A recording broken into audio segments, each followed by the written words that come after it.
चलो बच्चों, लेके चले तुम्हें नानी की कहानियों में।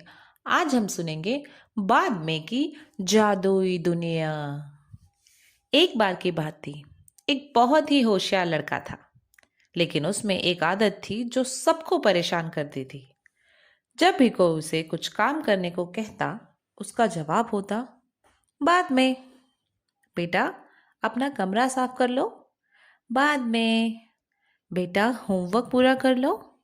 बाद में। बेटा, दांत साफ कर लो। बाद में। यहाँ तक कि जब माँ उसे खाना खाने कहती, तो भी वह कहता बाद में। एक दिन वो बच्चा आराम से सोफे पर लेटा हुआ था, जब एक अजीब सी घटना हुई। अचानक से एक चमचमाता सुनहरा बुलबुला उसके सामने आ गया। इससे पहले कि वह बाद में कह पाता, बुलबुला उसे अंदर खींच ले गया। बच्चे ने खुद को एक अजीब गंदी सी जगह पर पाया।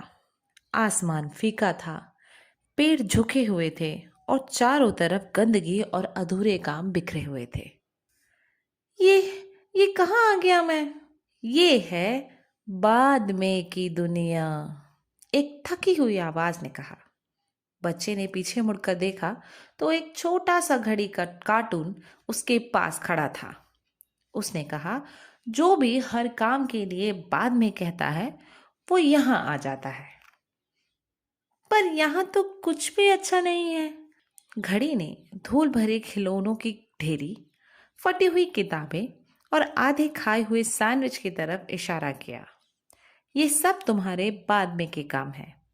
तुम कुछ काम पूरा नहीं करते, इसलिए सब बिखरा और अधूरा रह जाता है। बच्चे ने कमरे में एक शीशा देखा, पर शीशे में जो उसने देखा, उसे देख के वो डर गया।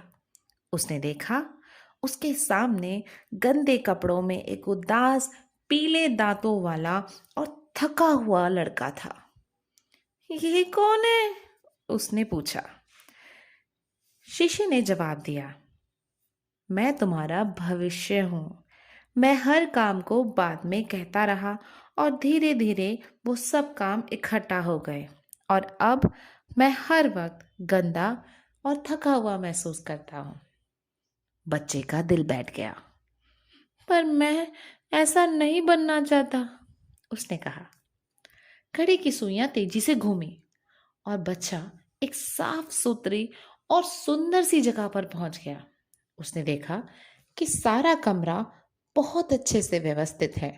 हर चीज अपनी जगह पर है और बहुत सुंदर है।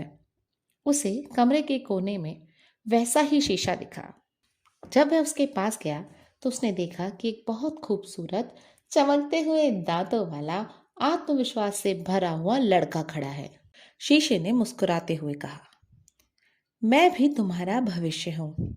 वो भविष्य जिसमें तुम आज का सारा काम समय से करते हो। बच्चे ने गहरी सांस ली और पूछा, पर तुम ये सब कैसे कर लेते हो? मुझे तो बिल्कुल मन नहीं करता काम करने का। शीशे ने कहा, पहले मेरा मन भी नहीं करता था, पर धीरे धीरे कोशिश करनी शुरू की और देखते ही देखते मेरी सारी चीजें ठीक होने लगी। मैं रोज व्यायाम भी करने लगा, जिससे मुझे ताकत मिलती रही। बच्चे ने पूछा, किसको कौन सी दुनिया मिलेगी?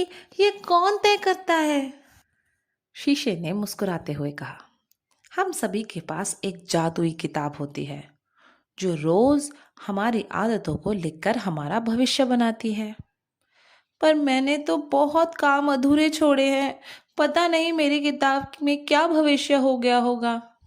शीशे में खड़ा लड़का मुस्कुराया और उसने कहा, यही तो खासियत है इस किताब की, कि हर एक पन्ना एक नया दिन होता है, जो रोज एक नया मौका होता है अपनी आदतों को सुधारने का और अपना भविष्य खुद लिखने का। बस बच्चा मुस्कुराया। तुरंत बुलबुला वापस आया और बच्चा लिविंग रूम में लौट आया। उसने देखा कि उसके खिलौने, होमवर्क और कमरा सब बिखरे हुए थे, लेकिन इस बार उसने बाद में नहीं कहा। उसने तुरंत सफाई शुरू कर दी, होमवर्क पूरा किया और तो और माँ के साथ टेबल भी सजा दी। माँ ने हैरानी से पूछा, बेटा, आज क्या हो गया तुम्हें? बच्चा मुस्कुराया और बोला, माँ, मैं बाद में की दुनिया में गया था, लेकिन अब मैं अभी की दुनिया में रहना चाहता हूँ। उस दिन के बाद से बच्चा खुश, साफ और व्यवस्थित रहने लगा। वो रोज ब्रश करने लगा और उसने कभी किसी काम को बाद में नहीं कहा। तो बच्चों, हमने क्या सीखा? हमारी रोज की छोटी छोटी आदतें हमारे भविष्य को बनाती हैं, और जो बच्चा हर काम को बाद में कहता है, उसके काम हमेशा अधूरे रह जाते हैं। बहुत अच्छे, धन्यवाद। मिलते हैं अगली कहानी के साथ।